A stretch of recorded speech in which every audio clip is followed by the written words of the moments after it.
Hi, I'm Karen, director at Dumbarton House, and I have volunteered with my chef helper here, Margaret, to bake this week for the Great Dumbarton Bake Off. This week's recipe is cookies of 1812, very appropriate for Dumbarton House because during the War of 1812, Dolly Madison stopped by the house as she was fleeing the British. So we're excited to try this historic recipe, and we'll take you along for the ride.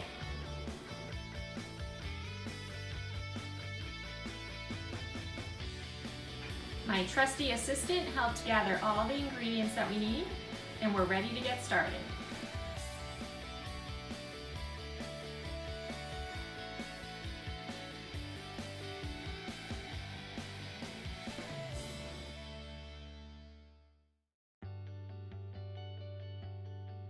Now that our butter and sugar are creamed, we're going to separate our eggs so we can beat them.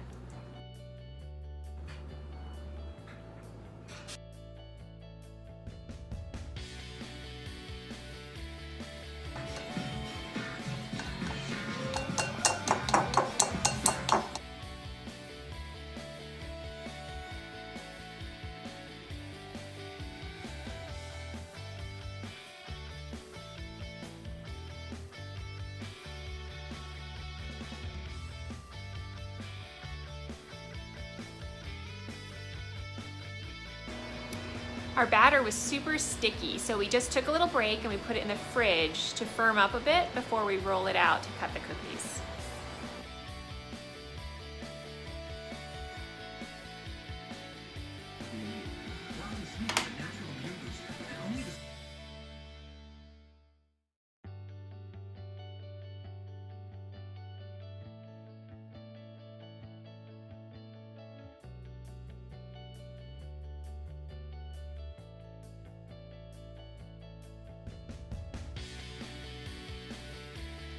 So the cookies came out much more like a snickerdoodle than a sugar cookie, which is what I was anticipating before.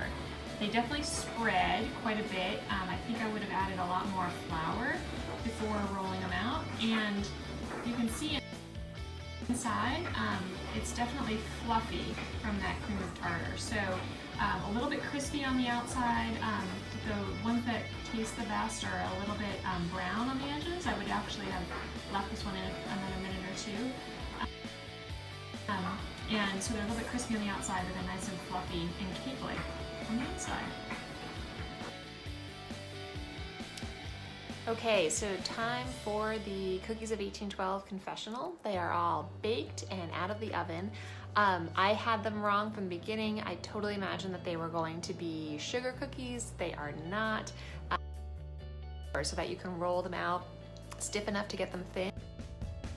Consistency and flavor much closer to a snickerdoodle. So if you go in with that understanding, you'll come out a lot happier. Do not try to shape them using cookie cutters. Total fail. Also, when the recipe says to add flour, stiff enough to get them thin, it's not kidding. I should have put in a lot more flour.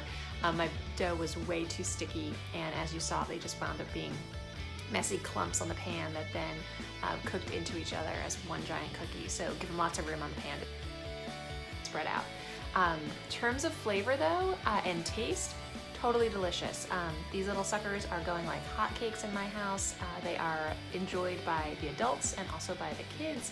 So I would definitely try them and be a little bit with my experience in mind. Okay, thanks so much for joining.